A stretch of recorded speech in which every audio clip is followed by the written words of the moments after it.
I grew up in Brixton. I grew up on an estate called Angeltown. Growing up there was some of the best years of my life. I grew up with my grandparents, which isn't uncommon for third generation Caribbean kids like myself. And, I got some really fond memories of growing up in Angeltown. Um, those are some of them run alongside some not so pleasant memories of the way that I was policed. I remember my first interaction with the police was not a very nice one. As a teenager, I was physically assaulted in the back of a police van. That was horrific, and I remember quite vividly. I think I was about, I want to say about 15 or 16, and a friend of mine who was slightly older was often getting into trouble with the police, and he was approached by some officers, and I just intervened by just saying, "Look, what's the issue, officers?" And they decided to twist my arms behind my back, throw me into the back of a van. This was at the time, so we can kind of date this. I can't remember, but we can date it by the quick cuffs that police officers use had just come into use. And in those days, I say those days like I'm old. I'm not old, but the quick cuffs that were used didn't have, as they do now, a locking device where when they're secured to your wrists, they can be locked into place so that they don't grip your wrist too tightly. That didn't exist back then. So what happened was the officers placed cuffs on my hands and they put me face down in the back of the van and they started stepping on the cuffs so that they would dig into the bone. I remember, quite well, unfortunately, one of the officers saying, "Scream for your mum." And I didn't, but it really incensed me. I was really angry. I wanted to lash out. I couldn't because I was cuffed. I was taken to the police station and later released because I hadn't actually done anything wrong.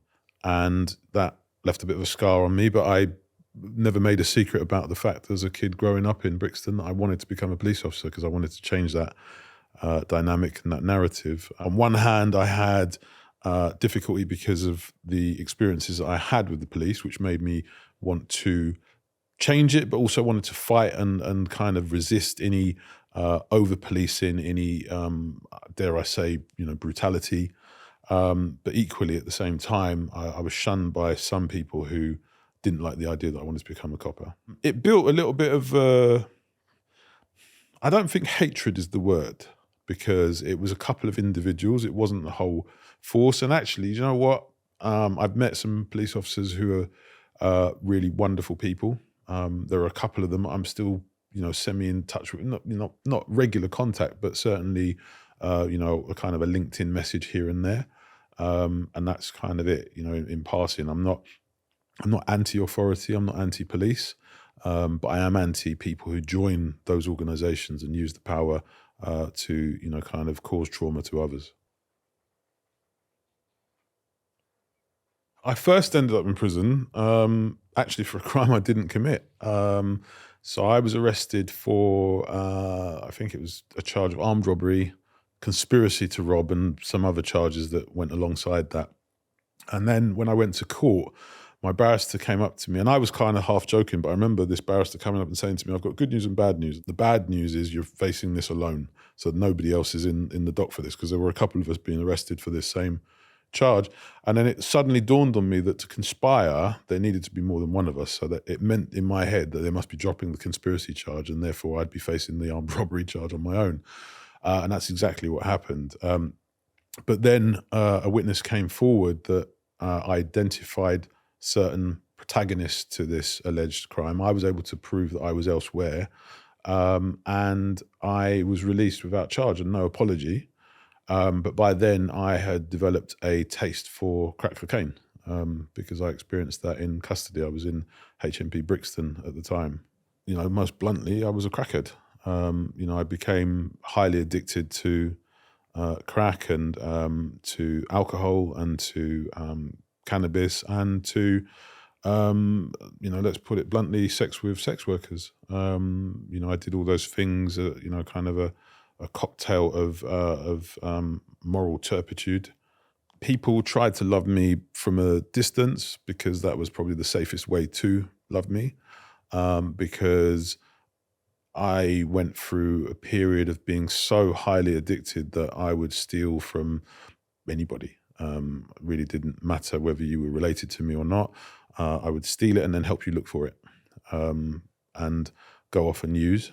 And I struggled to get out of it. So my addiction lasted from 1999, I think it was, 98, 99, somewhere around there, for about 8 years, to 2006 when I got clean. I've been clean ever since. So I'm coming up for 19 years this year. Congratulations. Thank you. It was designed by Lord David Blunkett, who had in his mind that he wanted to be a bit more draconian around offences related to serious violence or sex offences. Mine came into the former, not the latter. Not that that matters, but the whole idea of an IPP was that 900 of the most serious of those types of people would be locked up without a release date. So what does IPP stand for? It stands for Indeterminate Public Protection. When you're in custody, you're called an ISP, so Indeterminate Sentence Prisoner. What it was that there were between, I think, 150, 200 offences for which an IPP could be given. In my situation, I was given an IPP for the offences of false imprisonment, threats to kill, and affray. Don't say that lightly, because I'm really not proud of that. There was also an allegation of robbery, ×2, but those were to lie on the file, which I think really is, in judge speak, in legal speak, is I'm not taking that into consideration. However, it's still there. And so I decided to plead guilty to making false imprisonment and making threats to kill, thinking that maybe it was the right thing to do so that there'd be no trial and what have you. But unfortunately, I was given an IPP. So what I would have been given, had I not got an IPP, is I would have been given a 4-year term, and I would have done probably half that. As it stood, I'd done over 100 days on remand. That was taken into consideration. So my IPP was actually 1 year, 254 days. But has to be said that not all in one go. So I did 6 years. I was released very briefly, and then I was recalled for something that took place, and I did another 6.5 years on that. So I was really out for about a month or so, I think. It took me about 3 years to get my head around IPP. While I was sat in custody, I kept reading anything that I could get. I read out-of-date Archbold legal documents. I read newspapers. I got people outside. I drove people insane outside, asking them to print stuff online and send it through the post. And so I read all of that stuff and couldn't get my head quite around it. So what should have happened is when I got my IPP in 2007, I should have been reviewed in 2009. In fact, my first review didn't take place until 2012. When I was then sent to open conditions. I didn't know that for that period, so those 3 years that I wasn't reviewed and should have been, I was entitled to some compensation, which would have been quite nice because it would have paid for my canteen while I was inside. So the canteen is obviously, the way you can sort of buy goods and things in a way that somebody outside would buy items from the shops. And I wasn't told about that, so I missed out on that opportunity. But that aside, I went to open prison and then got released after, I think, 18 months in open conditions, recalled, and then did another 6 years. And then those 6.5 years on recall, I think 4 of those were spent in open conditions. It's a difficult one because what they say is no smoke without fire. And what had actually happened, and they can attest to it as well, is that I had an ex-partner who called me for a favour. I went to help her out with this favour, and when I got there, she was in a state of semi-undress, and there was another guy, a male at the address, and I just said, "Look, why have you called me?" He took umbrage with the way I'd spoken to her, so we got into a bit of a tangle. The police came, and when the police came, I got arrested and taken back to custody, straight to custody, not even to anything in between. It was just from police station straight to a prison. I was, I spent probably 10%, maybe more of my time praying for death. praying that I just wouldn't wake up one day. And then, slowly, as if like, kind of He-Man, like I started to get the power to just feel like, actually, you know what? I either want to walk out of this place or I'm going out in a box. And I felt that walking out was the thing that I wanted to do. But mentally, my mental health was shot to pieces. And this is one of the reasons that one of the things I do today is I campaign around it with a range of people and a range of groups who have lived experience of IPP. There are lots of things that people don't know out there, and some probably don't care, and that's fine. But I think we're at 93 now, 93 people that have taken their lives on IPP in custody and out of custody. And I think that, if you are on an IPP and you get released and you still take your life, something is very wrong. And that's because, unfortunately, again, don't make a secret of it, the state has created a situation where mentally, a lot of people are not in a good place. So one of the things that happens with all IPPs and a lot of not normal, but straight sentenced, determinate sentence, that's the word I'm looking for, determinate sentence people, is that you'll be prescribed certain offending behaviour courses to do. For IPPs, it's standard. You'll be given at least one, if not more, offending behaviour programs that will last anything from 6 to 12 months. And once you do that, you have a post-course review, and then there'll be a determination by the parole board usually about what is next. And the parole board have three options. They knock you back and keep you where you are. They send you to open conditions, or they direct your release. In my situation, I don't know. I think sometimes my mouth was a bit too big, and the parole board decided that they were going to send me to open to keep a leash on me instead of releasing me. And I found that a bit odd, because I did feel that at the first juncture I should have been released. I mean, maybe that wasn't meant to be my story, and of course it wasn't. For some reason, I was labelled by a particular member of the parole board, and I've had this discussion because I was invited back to the parole board to give a speech to their conference not too long ago. But one of their members felt I was quite manipulative. My answer to that really is that generally people who think I'm manipulative are the people that want to get their way with me that can't. Maybe that's manipulative in itself. I don't know, but I was certainly not a threat to the public at all. And I think one of the things that for everybody, not even just me, gives a sense of that is that when you go to open conditions, very often you won't be allowed to go out on day release for, kind of 3 to 6 months minimum. If you're following those rules, bearing in mind that there are no gates, there are no gates and no doors and things locking you in. You could abscond at any time. And that's kind of just the difference, isn't it? Is that if you get away from a locked cell, that's an escape. If you go from an open prison, it's an abscond, because you're not breaking out. There's nothing to break out from. And so, in that sense, I did feel that it was a bit disproportionate. I still feel it was disproportionate. But, I think that the joy in it, as well as, because, we talked about the pain, but the joy is that, I left prison and I went to work at the Ministry of Justice, the very people that kept me in prison. It's really a bit bizarre, but that opportunity probably wouldn't have come had I not taken the path that I'd taken. Not so much the committing of an offence, but certainly getting recalled and sent back to closed conditions, because that's when that opportunity came for me. Had I been out successfully in the community, I'd probably just be claiming benefits or something. And I'm not saying there's anything wrong with that. It's just not for me. I'd rather be gainfully employed and active. Hi, and welcome to Deep. We love making videos, meeting people and letting them tell their stories. We really hope you're enjoying the channel, and if you are and would like a bit more, We've just launched the series as a podcast on Spotify. It's the full interviews uncut, so you can hear the whole thing wherever you are, at home or on the go. But no matter where you're watching the content, please remember to like, comment and subscribe, as it really helps the channel. And don't forget to drop a comment below and tell us who you'd like us to talk to next. Thank you. Now back to our story. Okay, cool. I work for the Prison and Probation Ombudsman, and their job is to investigate complaints from people in prisons, to investigate complaints from people in detention centres, people in immigration removal centres, any secure environment that you can think of in the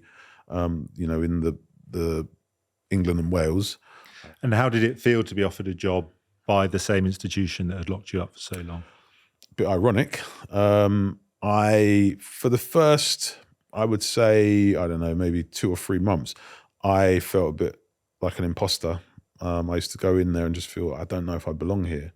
But the interesting thing was that I started there, and literally 3 months after my first day at the PPO, we went into lockdown. And so I ended up working from home and felt like less of an imposter. But at the beginning, it was, I kept probably having a committee in my mind that was saying things that probably weren't true, that had me thinking that some of my colleagues thought that I shouldn't be there. Actually, it turns out I was wrong. Some of my colleagues didn't think I should be there, but I didn't know that at the time. I just felt like my brain was telling me that. And then later on, it was confirmed to me by senior colleagues that they pushed it through, but some people were resisting it. They thought it was a terrible idea to have an ex-offender working amongst them. And I think that was a shame, but, I proved them wrong, because I did 4 years and I left with not a blemish on my record. My whole thing right now is I'm campaigning because I think that IPP was wrong. I think it was rolled out in completely the wrong way. I think that too many people got it. I think that judges misrepresented and misunderstood the guidance that they were given. And I think some of them, have admitted that.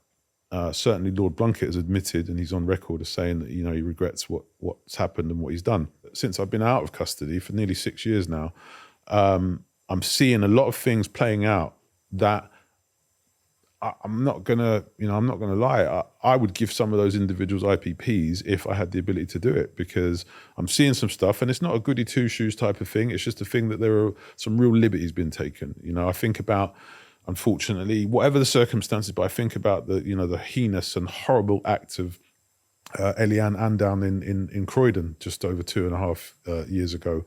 A 15-year-old's life's been taken, and she's never coming back. I think about that. I think about, some of the other things that are happening with these zombie knives and stuff that some of these young people are running around with, and the amount of lives that are being lost. I think, in recent days, we've seen some shootings in South London. Some people might look at me in absolute disgust and think, but actually, what, if my son or my daughter went out and never came home, I would want somebody to get an IPP for that. There's a long way to go. I think that there is some headway, but there are a lot of organisations, I feel, that are doing stuff in isolation that could work together. I see it quite a lot. I think that the justice system, the hierarchy in terms of Secretary of State, all the way down to the ministers and the directors and all those kinds of people, there is not enough will. I mean, one of the good examples, actually, to give, not a good example, but the best example I can think of in this situation is right now we're going through a review of the justice system being led by former Minister David Gauke.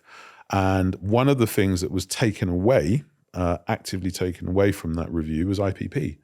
And that's the very thing we need to be reviewed. We need it reviewed. We need to change IPP. So if somebody's actually taking a decision to remove that from the purview of the inquiry or the review or whatever you want to call it, then, is this a system of justice, but by design or by default? And I think that by design is where my mind is leading me. It's been designed in a particular way that's unhelpful, because prisons are full to the brim, or have been, and probably no doubt will be again.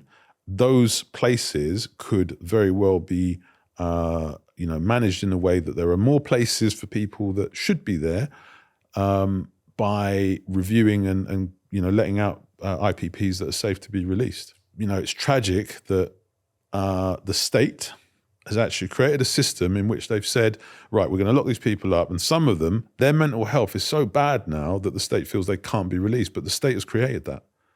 And so in my head, I'm just like, I'm incensed, because I could be one of those people and I'd want the opportunity to be released, but you've done this to me. You've put me in a situation where my mental health is so chaotic that you now don't trust me to return to the place that I should have been in the first place. But I am in touch with people who have got loved ones who are in that very situation.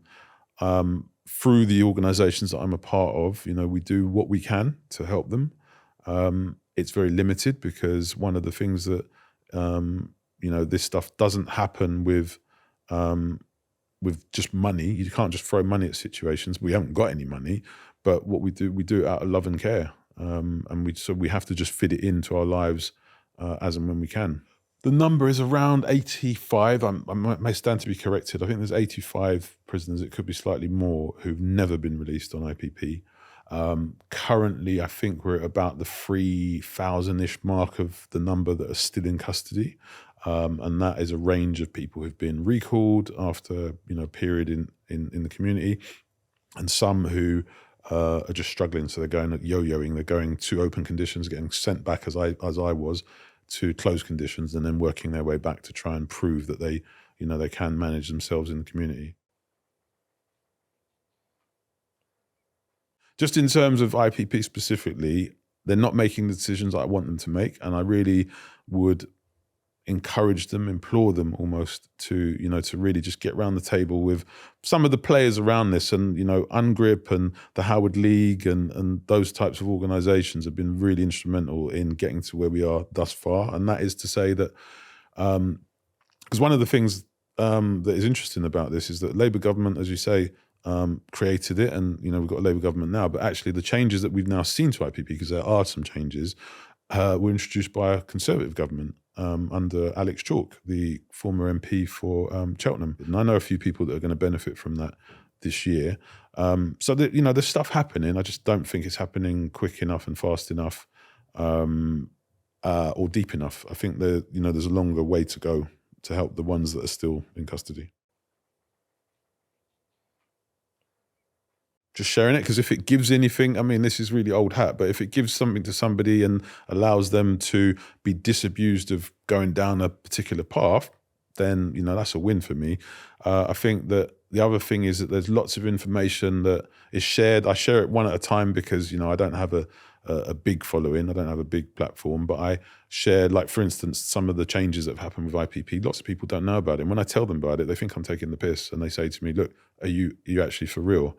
And I have to say, look, I'll show you the document and share information with you that we've managed to garner from what we do on a voluntary basis by meeting with some of the officials that are part of this. And I think that ultimately, at the end of all this, is a bit of hope, because, as I say, when I went into custody, there was a real kind of underlying thought of, let's just end it here. And I didn't, obviously, because I'm sat here talking to you. And for me, I think there's lots, not just my story, but there's a lot of stories like that will give other people hope.